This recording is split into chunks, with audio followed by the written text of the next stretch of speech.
Assalamualaikum warahmatullahi wabarakatuh.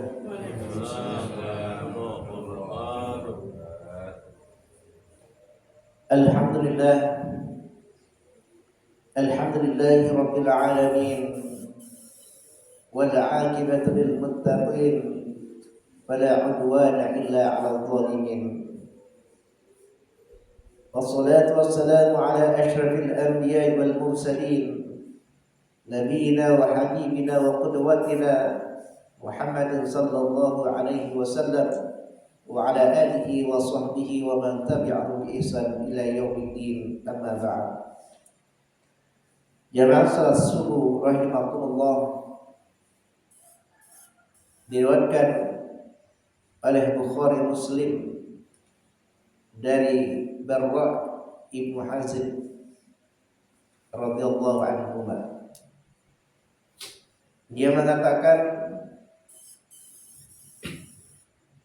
amarna Rasulullah sallallahu alaihi wasallam bi sab'in: biyadatil marid, wa ittiba'il janaiz, wa tashmitil 'atis, wa nasrud dha'if, wa 'aunil madlum, wa ifsya'is salam, wa abraril muqsim. Kata Barra bin Azib radhiyallahu anhuma, Rasulullah sallallahu alaihi wasallam memerintahkan kami dengan 7 perkara. Rasulullah memerintahkan kepada kami menjenguk orang yang sakit, mengikuti jenazah, menjawab bersin, membantu orang-orang lemah, menolong orang-orang yang dizalimi, menyebarkan salam, dan menunaikan sumpah. Di dalam hadis ini Nabi sallallahu alaihi wasallam menyebutkan, memerintahkan kepada para sahabat secara khusus dan kepada kita kaum muslimin secara umum untuk melaksanakan 7 perkara. Yang 7 perkara ini bisa menyebabkan seseorang masuk ke dalam surga. 7 perkara itu, yang pertama adalah iyadatil marid, menjenguk saudara kita sesama muslim yang sakit. Entah itu adalah kerabat kita sendiri atau bukan kerabat kita, wajib hukumnya dia dijenguk, tapi wajib kifayah. Jika ada salah satu dari saudara kita yang menjenguk dia, maka itu sudah cukup untuk memenuhi kewajiban menjenguk saudara yang sakit. Yang kedua adalah mengikuti jenazah. Mengikuti jenazah kaum muslimin adalah merupakan perkara amal besar yang Nabi mengatakan, siapa yang ikut menyolatkannya dapat pahala 1 qirat. 1 qirat itu seperti gunung besar. Dan siapa yang ikut juga mengantarkannya ke kubur, maka dia dapat pahala 1 qirat. 1 qirat itu sebesar gunung, yang menunjukkan bahwa pahala ikut mengantar jenazah ke kuburan itu adalah merupakan amalan utama dan pahalanya besar. Yang ketiga, tasmitul 'atis, menjawab orang yang bersin ketika dia mengucapkan alhamdulillah.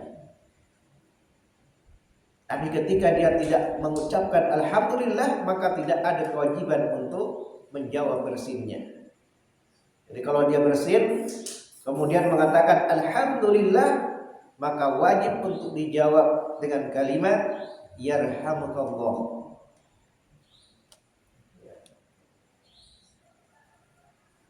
Dan perintah yang keempat, nasrud dha'if,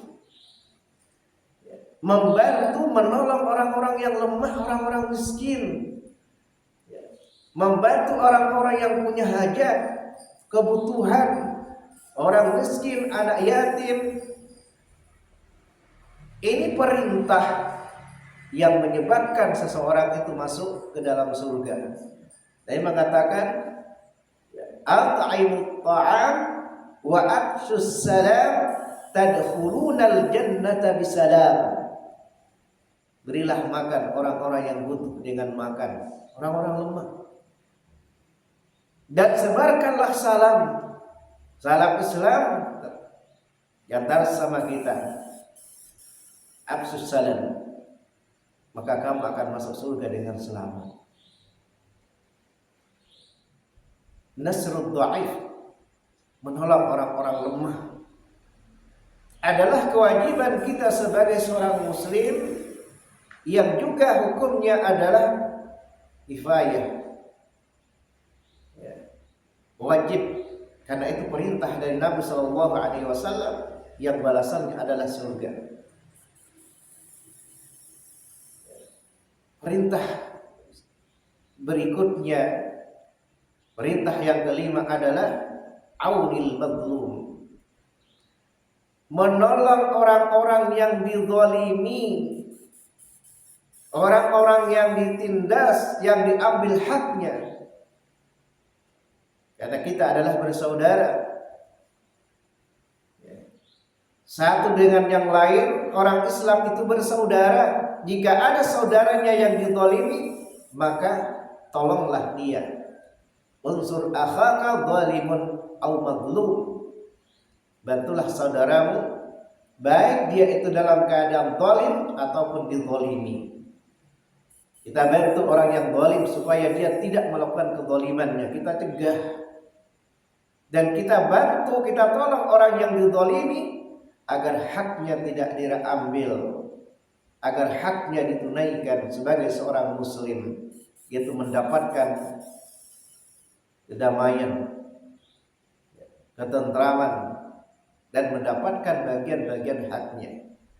Aunil mazlum, jadi membantu saudara kita yang dizalimi, yang diambil haknya. Yang keenam, menyebarkan salam. Di antara amalan yang utama, kata Nabi SAW, adalah mengucapkan salam kepada orang yang dikenal dan orang yang tidak dikenal. Dan itu juga yang menyebabkan tumbuhnya rasa kasih sayang di antara sesama kita. Menyebarkan salam, sebarkan salam, bantu orang-orang yang lemah, at'imut ta'am, kalian akan masuk surga, kata Nabi SAW. Dan yang terakhir, perintah Nabi SAW, ibraril muqsim, menunaikan sumpah. Jadi ketika kita bersumpah, maka kita tunaikan sumpah itu. Ketika kita bernadar, kita tunaikan nadar itu. Yufuna bin nadri, kata Allah, orang-orang yang bertakwa, yang diberi balasan dengan surga, di antara perbuatan mereka adalah menepati janjinya. Itulah perbuatan orang-orang abrar, orang-orang yang melakukan ketaatan, kebaikan, di mana Allah mengatakan bahwa orang-orang abrar ini lafi na'im, innal abrara lafi na'im, sesungguhnya orang-orang yang berbuat baik itu betul-betul di dalam surga yang penuh dengan kenikmatan. Di antara amalan orang-orang yang baik adalah menepati janjinya, menunaikan sumpahnya. Wal mufuna bi'ahdihim idza ahadu, mereka adalah orang-orang yang menepati janji ketika dia janji, menepati sumpah ketika dia bersumpah, menepati nadar ketika dia nadar. Inilah 7 perkara yang diperintahkan oleh Nabi SAW kepada kita agar kita masuk ke dalam surga dengan selamat. Semoga Allah Subhanahu wa taala memberikan kemudahan kepada kita untuk mengamalkan 7 perkara ini sehingga kita dimasukkan oleh Allah Subhanahu wa taala kelak pada hari kiamat ke dalam surga yang penuh dengan kenikmatan. Allahumma amin. Subhanallahumma wa bihamdik asyhadu an la ilaha illa anta astaghfiruka wa atubu ilaik. Assalamualaikum warahmatullahi wabarakatuh.